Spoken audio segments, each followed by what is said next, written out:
Agora a gente fala mais um pouco, claro, traz as atualizações sobre o terremoto que atingiu a Turquia e a Síria no comecinho da semana, na madrugada da segunda-feira.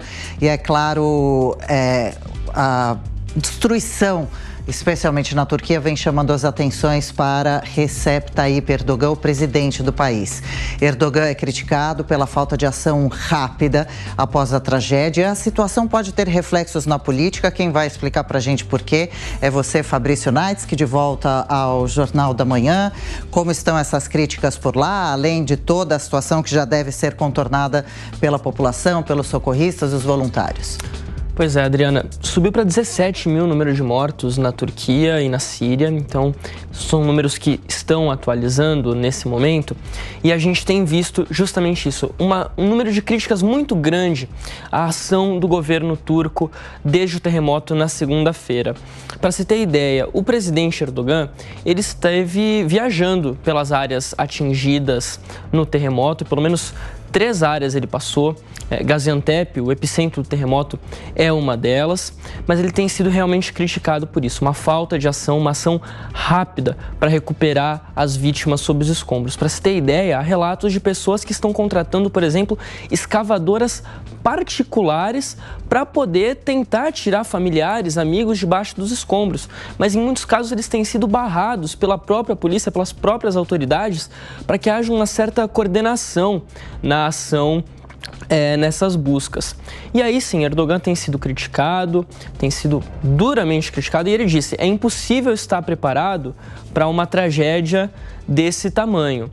A gente separou uma arte, Adriana, para explicar um pouco da situação política da Turquia e principalmente do Erdogan, porque esse é um ano crucial para ele.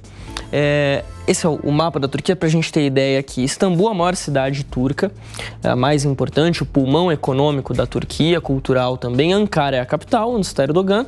E Gaziantep, o epicentro do terremoto, melhor dizendo, aonde foi atingida a área da Turquia. A gente separou uma linha do tempo de Erdogan para a gente entender um pouco mais quem é essa figura que está dando tanto o que falar. Recep Tayyip Erdogan, ele tem 68 anos, é o presidente da Turquia, mas o histórico político dele é muito grande. Ele começou em 1994 como prefeito de Istambul, a maior cidade turca.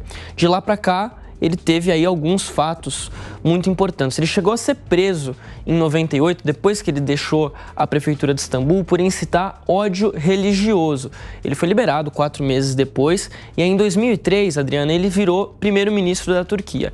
E de lá começa uma história de um longo período turco sob o governo de Erdogan. De 2003 a 2014, então, como primeiro-ministro.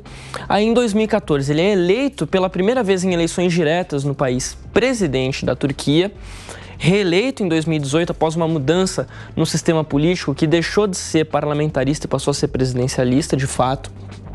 E agora, em janeiro de 2023, ele anunciou a antecipação das eleições no país, que deveriam acontecer no final do ano. Elas passaram para maio e agora sim, ele lança também a candidatura para um novo mandato, um terceiro mandato.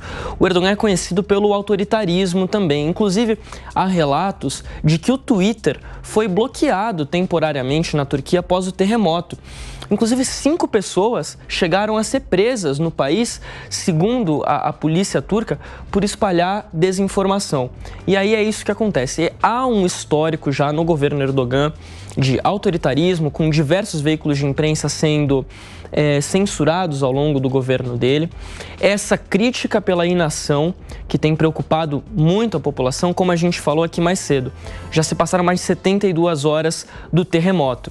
E agora a expectativa de encontrar sobreviventes entre os escombros é cada vez menor. Portanto, essas críticas devem, inclusive, subir. Quantas pessoas que serão encontradas sem vida porque o governo não agiu na velocidade considerada necessária. Isso com certeza. E a gente vai seguir falando sobre o terremoto aqui. Valeu, viu, Fabrício? Boa quinta-feira. A gente te acompanha mais tarde falando sobre o assunto também aqui na programação da PAN.